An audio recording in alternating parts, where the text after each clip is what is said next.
Per chi non ci conosce, ci presentiamo. Lui è Enrico, Hiking White My Drone. Stai bene? Perché non prende velocità qua? Non lo so. E io sono Gianluca, Trekking Friuli Venezia Giulia. E l'ho fatto apposta, io. Entrambi siamo appassionati di montagna, entrambi ci piace girare video, entrambi abbiamo un canale YouTube, solo che a me piace lo sci ed Enrico predilige lo snow. Io uso la GoPro e lui la Insta, quindi abbiamo pensato di comparare le due action senza usare tecnicismi o parametri fotografici, ma mostrandovi sul campo quello che potreste ottenere e quali sono i difetti a livello di inquadratura a cui potreste andare incontro. Enrichetto, bello con le racchettine? Sì? Molto più comodo. Sì, direi, Buongiorno squadra, allora oggi uscita di lusso con il signor Enrico di Hiking White My Drone. Vedi che bravo che sono, ho anche imparato a dirlo in inglese. Pronuncia perfetta.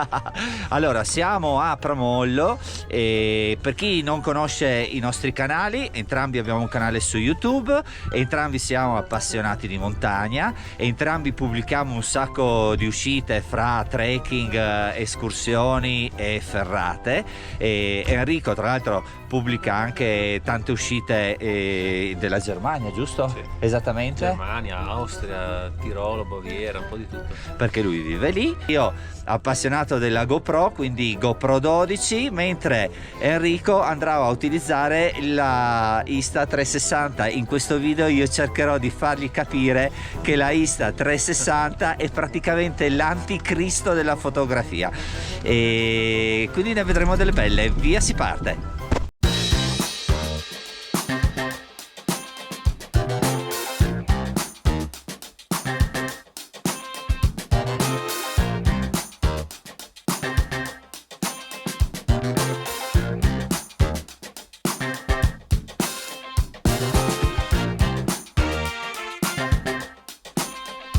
Senza perdere tempo iniziamo con una breve intro della giornata in modo da capire cosa si può fare con il materiale girato. Tireremo le somme, valuteremo gli sbagli, sottolineeremo le situazioni in cui bisogna prestare attenzione e dove, in questo caso ci riferiamo alla Insta, non bisogna abusare.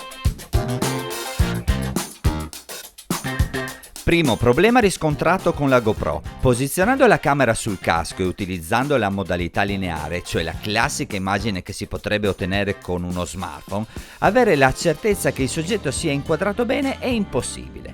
Sfruttando invece la modalità ampio, le probabilità aumentano notevolmente, mantenendo la qualità visiva ottima. Entrambe le fotocamere hanno una qualità immagine ottima e una stabilizzazione eccellente. Secondo noi che scegliate una GoPro o una Insta, ve lo assicuriamo, non troverete enormi differenze. Allora, io non è che sono contro la Insta, però viene utilizzata parecchio per le riprese a 360. Allora, le riprese a 360, a parer mio, vanno bene usate se pochissimo e in determinate situazioni. Se si abusa del 360 il video viene decisamente poco professionale e anche abbastanza noioso, direi, e fastidioso a livello video. Cosa ne dici? Sì. Questo è un parere del tutto personale. Le immagini bombate, dilattate o deformate non sono belle e danno ai vostri video un aspetto poco professionale. Se utilizzate in eccesso disturbano letteralmente l'occhio, penalizzando i vostri lavori, e questo è un peccato. È vero, ci sono dei pochissimi momenti dove può valorizzare dei passaggi, ma se dovete acquistare una Insta basandovi sul fatto che ha la modalità 360, beh, lasciate stare, perché siete sulla strada sbagliata. Ah sì, non vi dico quando ho messo il bastone agganciato al casco, beh, una tragedia. Allora, Insta montata sul casco, sensazione devastante, perché mi fa già male il collo, mi fa male, e c'è un peso sopra la testa veramente importante. Non immaginavo che fosse così, il peso in avanti, e quando fai le curve la senti a destra e a sinistra, bocciata. Comunque devo dire che la Insta con lente singola si è comportata decisamente bene, con qualità immagine ottima ed eccellente stabilizzazione.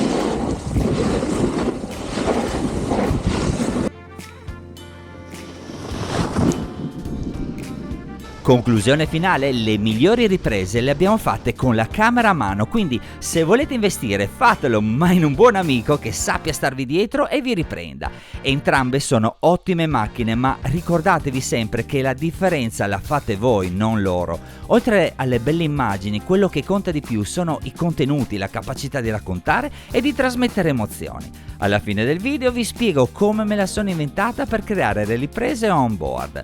Se vi piace la montagna e tutto quello che ci gira intorno, iscrivetevi al canale di Enrico, un vero maestro con il drone, e al mio, così se venite a trovarci in Friuli avrete in zaino già un sacco di percorsi illustrati e tante idee. Allora, per fare delle riprese video interessanti io ho sistemato la classica staffetta GoPro in questa posizione, collegata con un cavetto in modo tale che se si stacca non vado a perdere la macchinetta, e alla fine, come ben vedete, l'ho collegata all'attacco dello sci. E secondo me questa posizione qua è veramente interessante per poter fare quelle appunto riprese dove si vede la pista da sci dietro e l'atleta che insomma fa le varie pieghe.